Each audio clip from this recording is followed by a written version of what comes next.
नमस्कार, आप देख रहे हैं इंडिया में। हम पहुंचे हैं आम आदमी पार्टी की एक प्रेस कॉन्फ्रेंस में, जिसमें दिल्ली से सांसद सुशील गुप्ता जी यहां पर मौजूद हैं। आइए उनसे जानते हैं आज जो उन्होंने प्रेस कॉन्फ्रेंस रखी है उसका मेन मोटिव क्या है। नमस्कार गुप्ता जी, आपका बहुत बहुत स्वागत है इंडिया की दहाड़ में। सर, आज जो आपने ये मीटिंग रखी है किस एवज में रखी है, क्या? देखिए, हरियाणा का किसान परेशान है। पिछले 6 साल से जब भी फसल आती है, मंडियों में आड़तियों के और किसानों की जो सामंजस्य है उसको खराब करने के लिए हरियाणा सरकार पूरा काम करती है। अभी जीरी का सीजन था, 2 महीने तक किसानों को जीरी सड़क के ऊपर डालनी पड़ी, तब जाके उन्होंने खरीद खोली। जीरी का एमएसपी पूरा नहीं मिल पा रहा। 17% मॉइस्चर अलाउड होता है, वो भी उसके बाद भी पैसे काटते हैं। ऐसी स्थिति है, ना कपास की एमएसपी यहाँ पे मिल रही है, ना मक्का की एमएसपी मिल रही। बाजरा 850 किलो खरीद रहे हैं, उसके बाकी आधे भाव में बेचना पड़ता है किसान को। एक एकड़ में बाजरा 1500 किलो से 2000 किलो तक पैदा होता है। तो गवर्नमेंट आज एमएसपी नहीं दे रही, इसके ऊपर 3 काले बिल ले आई, जिसके अंदर अनलिमिटेड भंडारण अडानी और अंबानी जैसे अपने व्यापारी मित्रों के लिए कर दिया, ताकि फसल के भाव पे होने पौने पे खरीदे। और जब बाजार में खाद्यान्न की शॉर्टेज हो तो आलू 100 रुपये किलो बिके, प्याज टमाटर महंगा बिके, गेहूं चावल महंगा बिके। ऐसी स्थिति इन्होंने कर दी है कि पूरा देश का किसान सड़क के ऊपर खड़ा आ गया। उन बातों को देखते हुए तय किया है कि हरियाणा सरकार का इस्तीफा मांगेंगे, खट्टर साहब के घर का घेराव करेंगे। अभी परसों रविवार को 11 तारीख को सुबह 11 बजे करनाल के अंदर सीएम आवास का घेराव का हमने तय किया है, और उसी के विषय में आज कार्यकर्ताओं से मिले थे और ये प्रेस कॉन्फ्रेंस की। सर, किसानों के साथ ये तो हर बार होता ही आया है, और 3 अध्यादेशों में, जबकि बीजेपी सरकार ये कहती है कि ऐसा कुछ नहीं है जो किसानों के विरोध में। आप लोगों को कैसा लगा कि किसानों के विरोध में ऐसी क्या चीज़ें हैं जिसका सारी पार्टियां भी और आमजन भी जो विरोध कर रहा है, ऐसा क्या है उसमें? इस देश का किसान बहुत शरीफ है, बहुत सहज है, बहुत सरल है और उतना ही समझदार है। ये किसान को जो मंडी सिस्टम हरियाणा में, पंजाब में, यूपी के अंदर बना हुआ था, ये नए कानून में इन्होंने मंडी सिस्टम को ख़त्म करके ये एक सिस्टम डेवलप किया कि किस प्रकार प्राइवेट मंडियां चला दें, किस प्रकार गांव में बड़े घराने खरीद लें। और जब एमएसपी की गारंटी सिर्फ मंडी के अंदर है, मंडी से बाहर एमएसपी मिलती नहीं है। नंबर 1 बात। नंबर 2 बात, जो दूसरा एक्ट लाए हैं ये अनलिमिटेड भंडारण के लिए लाए हैं। भाई, जब किसान की फसल क्वांटिटी के अंदर आई हुई है तो सस्ती फसल खरीद के बड़े व्यापारी घर रखेंगे, और जब फसल किसान के पास नहीं होगी उस समय ये महंगा सामान बेचेंगे, आम उपभोक्ता को उससे नुकसान होगा। और तीसरा बिल लाए हैं ये कोऑपरेटिव फार्मिंग का, सहकारी खेती का। उसके अंदर भी किसान से एग्रीमेंट। पंजाब में अडानी ने आलू का एग्रीमेंट किया था 6 रुपये किलो का। जब आलू का भाव बाजार में 8 रुपये किलो हो गया तो अडानी ने ले लिया था 6 रुपये में। जब 4 रुपये रह गया तो आलू के अंदर 100 कमियां निकाल के किसान से आलू नहीं खरीदा। अब इन्होंने जो कॉन्ट्रैक्ट फार्मिंग की है, किसान के ऊपर रिस्ट्रिक्शन लगा दिए, वो कोर्ट नहीं जा सकता। पहले उसको एसडीएम के जाना पड़ेगा, फिर उसको डीसी के जाना पड़ेगा। इस देश के अंदर 67% किसान के पास 1 एकड़ से कम जमीन, और वो 1 एकड़ से कम जमीन का किसान जब अडानी और अंबानी से मुकदमा कैसे लड़ सकता है? और उस मुकदमे के लिए भी वो अफसर जो इस सरकार के महता, और वो सरकार जो अडानी और अंबानी के खुद गिरवी रखी हुई है, जो उनके इशारे पे कानून बनाती है। तो इसलिए इस कानून का विरोध हो रहा है। और खाली इसी कानून के लिए विरोध किया जा रहा है या कुछ अन्य बातें भी इसमें शामिल हैं? कि देखिए, ये कानून तो मुख्य बात है, किसानों की परेशानी मुख्य बात है। हरियाणा के अंदर कानून व्यवस्था तार तार हो चुकी है। आए दिन व्यापारियों से फिरौती मांगी जाती है, गोली तक मार दी जाती है। महिलाओं के प्रति अपराध बढ़ रहे हैं, बलात्कार के केसेस बढ़ रहे हैं। व्यापारी का व्यापार खत्म हो चुका है, फैक्ट्रियां शिफ्ट होने लगी हैं। मारुति जैसी प्रतिष्ठित इंडस्ट्री हरियाणा से आधी शिफ्ट करके गुजरात चली गई। पिछले 6 साल में एक नया उद्योग नहीं आया। बेरोजगार नौजवान गुनाह के रास्ते पे चल पड़े। अनेकों ऐसे कारण हैं। खट्टर साहब ने हरियाणा सरकार को खटारा बना दिया है, और उस खटारा सरकार का इस्तीफा मांगने के लिए खट्टर साहब के घर पे जा रहे हैं। कि आम आदमी पार्टी जब कोई हंगामा होता है या कोई नया बिल सरकार लेके आती तभी दिखाई देती है, आम पब्लिक के बीच में आम आदमी पार्टी यहाँ हरियाणा में कहीं दिखाई नहीं देती। सरकार को, मीडिया को, पुलिस को बड़े बड़े पैसे वाले लोग दिखते हैं, आम आदमी दिखता ही कहाँ है। अगर आम आदमी दिखता तो आज इस देश की हालत ये थोड़ी ना होती। एक स्कूल बढ़िया नहीं हुआ आम आदमी के लिए, एक हॉस्पिटल बढ़िया नहीं हुआ आम आदमी के लिए, बिजली आज कई कई घंटे का कट रहता है, आम आदमी को नहीं मिल पाती, आम आदमी को पानी आज भी सिर पे ढोके लाना पड़ता है। आम आदमी की सरकार दिल्ली में बनी है, वहाँ पे आम आदमी दिखता है, वहाँ पे मुफ्त इलाज है, बढ़िया से बढ़िया हॉस्पिटल है उन आम आदमी के लिए। वहाँ पे आम आदमी के गरीब से गरीब का बच्चा दुनिया के टॉप के स्कूल के अंदर फ्री पढ़ता है। सरकारी दिल्ली सरकार फीस देती है। प्राइवेट स्कूलों के मुकाबले में सरकारी स्कूलों में एस्ट्रोटर्फ ग्राउंड बने गए हैं, स्विमिंग पूल बन गए, आम आदमी के लिए काम हो रहा है। वहाँ पे आम आदमी दिखता है, यहाँ पे आम आदमी दिखता ही कहाँ है। और हमारे आम तो जैसे अब ये आपने कहा था, थोड़ी देर पहले बता रहे थे कि आपने नए कुछ सदस्यों की यहाँ ज्वाइनिंग भी हुई है और नए जोन भी बनाए गए हैं, जैसे खिलाड़ी जोन आपने बताया। तो इस तरह के कितने जोन और तैयार किए गए खिलाड़ी जोन के अलावा? हमारे सुखबीर मलिक जी अध्यक्ष हैं, इनकी इच्छा थी कि हरियाणा खेल का प्रदेश है तो खेल प्रकोष्ठ जरूर बनना चाहिए। हमने 4 जोनों के अंदर इस हरियाणा को बांटा है। तो पहला जोन है जहाँ पे खेल प्रकोष्ठ के अंदर इतने बड़े खिलाड़ियों की टीम को घोषित की गई है। मैं सुखबीर जी को बधाई देता हूँ। यहाँ पे कृष्ण अग्रवाल जी हैं, हमारे वरिष्ठ उपाध्यक्ष हैं, पूरे दिन पूरी मेहनत कर रहे हैं। मैं इनको भी बधाई देता हूँ कि किस प्रकार युवाओं को प्रमोट किया जा रहा है। हमारे युवा के ऑब्जर्वर भी मेरे साथ आए हुए, दीपक जैन जी, ऋतु अरोड़ा जी हैं यहाँ पे महिलाओं के लिए। तो हम हर क्षेत्र के अंदर कहीं ना कहीं प्रोग्रेस का सिस्टम बना रहे हैं।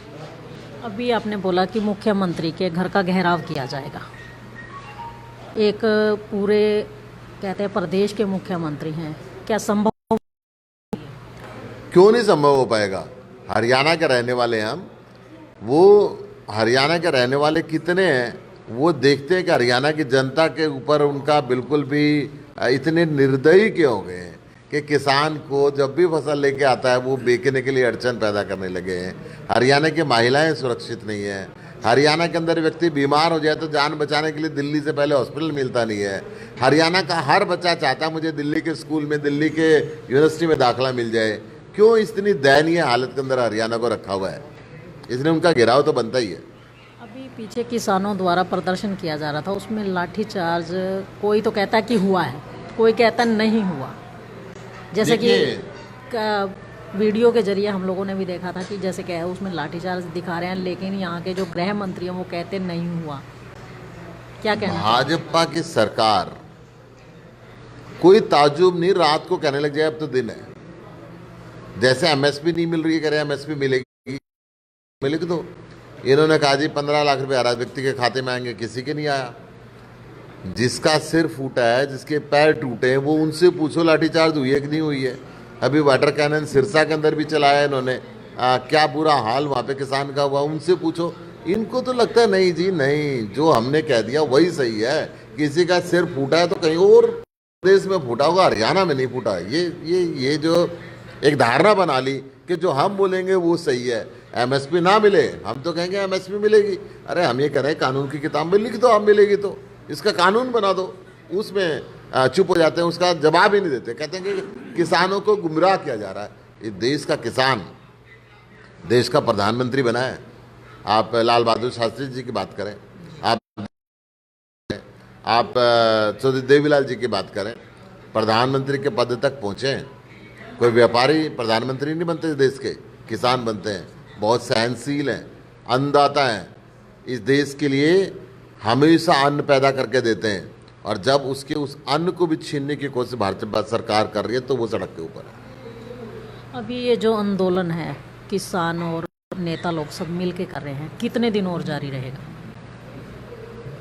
मैं आपको एक बात बताता हूँ। लंकापति रावण बहुत ताकतवर था, बहुत विद्या थी उसके पास, शस्त्र विद्या भी थी, बहुत शक्तिशाली भी था।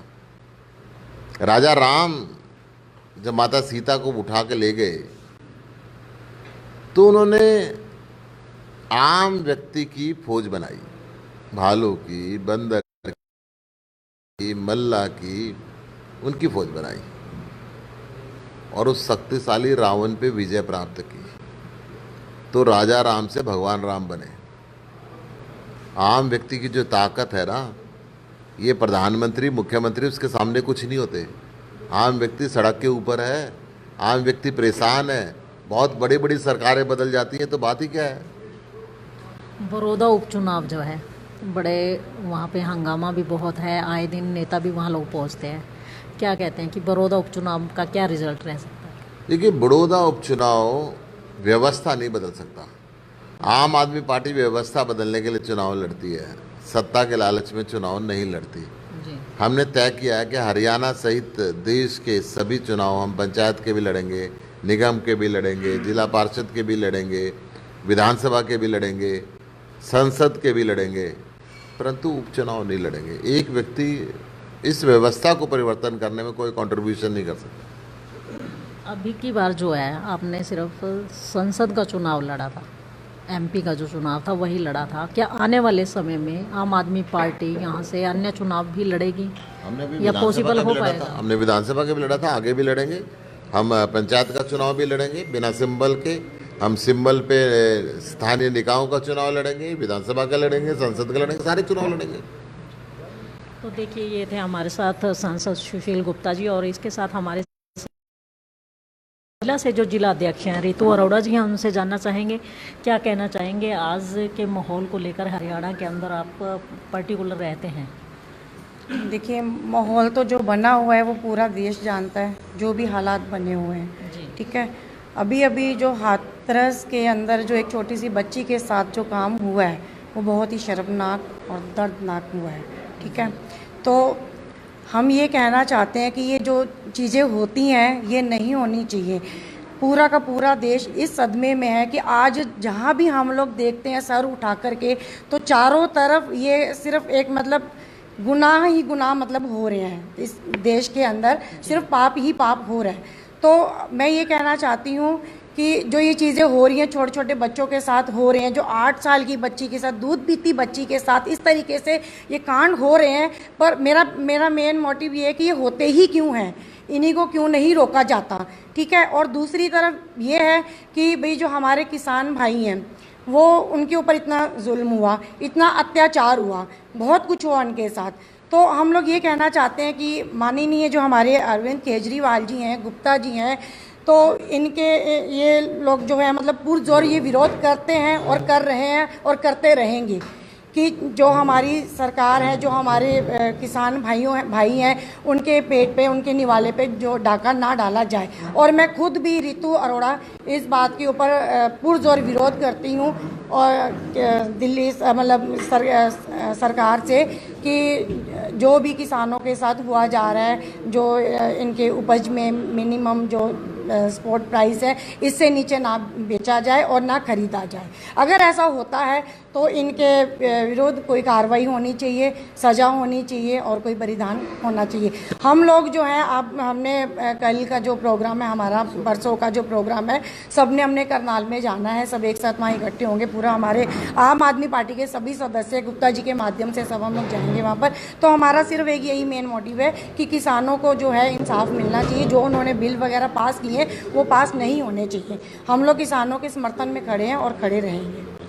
देखिए, ये थे महिला जिला अध्यक्ष रितु अरोड़ा जी हमारे साथ, और हमारे साथ जुड़ चुके हैं अजय जी जुड़ चुके हैं। उनसे जानना चाहेंगे कि ये शायद कुछ कहना चाहते हैं। बड़े उत्तेजित नेता हैं ये आम आदमी पार्टी के। अक्सर आपने देखा है यहाँ वीडियो चाहे लाइव चले या रिकॉर्डिंग चले तो ये काफ़ी उत्तेजित नज़र आते हैं। आज जानना चाहेंगे इनसे कि क्या कहना चाहेंगे। देखिए, आज बीजेपी के खिलाफ पूरा देश उत्तेजित है, चाहे वो किसान हो, चाहे वो जवान हो, चाहे वो महिलाएं हो, चाहे वो पीटीआई टीचर हो, चाहे कोई भी हो। इस खटारा सरकार के खिलाफ पूरे तरीके से पूरे प्रदेश में आक्रोश भरा हुआ है।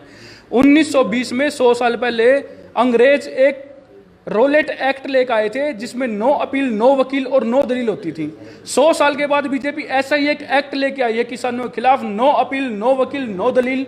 जिस तरीके से अंग्रेजों का जो हाल हुआ था उनको बाहर कर दिया गया था सत्ता से भी, देश से भी। आने वाले समय में प्रदेश की जनता इस सरकार को सत्ता से भी बाहर का रास्ता दिखाएगी, प्रदेश से भी बाहर का रास्ता दिखाएगी। तो देखिए किस तरह से अजय शर्मा जी ने बताया कि 9 दलील, 9 वकील और 9 अपील। जिस तरह से अंग्रेज़ों के इस एक्ट को लेकर के हिंदुस्तानियों ने अंग्रेज़ों को देश से बाहर किया था, उसी तरह से ये इनका मानना है कि बीजेपी सरकार को जनता बाहर का रास्ता दिखाएगी। तो आइए जिला अध्यक्ष जी हमारे साथ हैं, सुखबीर जी, उनसे जानना चाहेंगे क्या कहना चाहेंगे आज की वार्ता को लेकर। देखो, हमारी तो एक ही वार्ता है कि जो हमारा किसानों के साथ जो ये सरकार बहुत जाति कर रही है, जो ये काले कानून लाए हैं, जब तक ये वापस नहीं होंगे हम इसके लिए लड़ाई लड़ते रहेंगे और मेहनत करते रहेंगे। ये भी किसानों के साथ बहुत जुल्म है और आज भी गेट के ऊपर एक यो ऑनलाइन करके 3-3 घंटे गेट के ऊपर ट्रैली नहीं भी अंदर जाने देते और 15-15 दिन हो गए जो जीरी जो पड़ी है आज तक उनका बोली होने का नंबर नहीं आया है। मैं एक किसान हूँ, मेरे को पता है किसानों की समस्या क्या है। अगर इतना बुरा हाल ये कर देंगे किसानों का, अगर हर आदमी ज़मीन बेच के इनसे पेंडा छुटाओगा, नु होगा यार हमें ले लो इस ज़मीन ने। आने वाला टाइम ये हो जाएगा अगर ज़्यादातर जो किसान है वो इनकी फैक्ट्रियों में नौकरी ही करेंगे, मजदूरी करेंगे। ये हालत देश सरकार कर रही है। तो देखिए ये थे सुखबीर मलिक जी, जिन्होंने बताया कि सरकार के द्वारा लागू किए गए इन अध्यादेशों के अनुसार जो है आने वाले समय में किसान जो है सिर्फ और सिर्फ पैसे वालों के यहाँ एक नौकरी जाएंगे। यही शायद इन अध्यादेशों का मतलब है, ये सुखबीर जी के कहने के अनुसार। तो आइए हमारे साथ कृष्ण अग्रवाल जी भी हैं, उनसे जानना चाहेंगे कि आम आदमी पार्टी जो है कल मुख्यमंत्री के घर का घेराव करने जा रहे हैं। खुद आम आदमी पार्टी के लोग ही जाएंगे या आम जन से भी अपील करना चाहेंगे इस बात को लेकर के? देखिए, अभी आम आदमी पार्टी ने बीड़ा उठाया है कि हम किसानों के साथ हैं जी, है कि किसान और मजदूर जी, आम आदमी पार्टी के साथ चलें। और क्योंकि ये सारी लड़ाई किसानों के लिए लड़ी जा रही है। आम आदमी पार्टी में जितने हमारे पदाधिकारी हैं ज़्यादातर सब किसानों की बैकग्राउंड से आए हैं, सबकी खेती का काम है। तो सब इस चीज़ को बड़ी बारीकी से और नज़दीकी से जानते हैं कि क्या गुनाह सरकार कर रही है इनके साथ। तो आम आदमी पार्टी पूरे दल बल के साथ करनाल में सीएम आवास का घेराव करेगी 11 तारीख रविवार को सुबह 11 बजे। तो देखिए ये थे कृष्ण अग्रवाल जी, जिन्होंने बताया कि 11 तारीख को सुबह 11 बजे आम आदमी पार्टी आम आदमी और किसान मजदूर भाइयों को साथ में लेकर के सीएम के घर का घेराव करेंगे।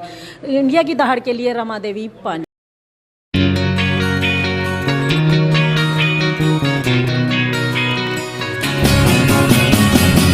नया सा है आसमां का रंग, नया सा है जीने का ढंग, नई सी है हर एक दिशा, कदमों पे है अब जहां। If you wanna breathe, if you wanna fly, and come and join by the touch the sky.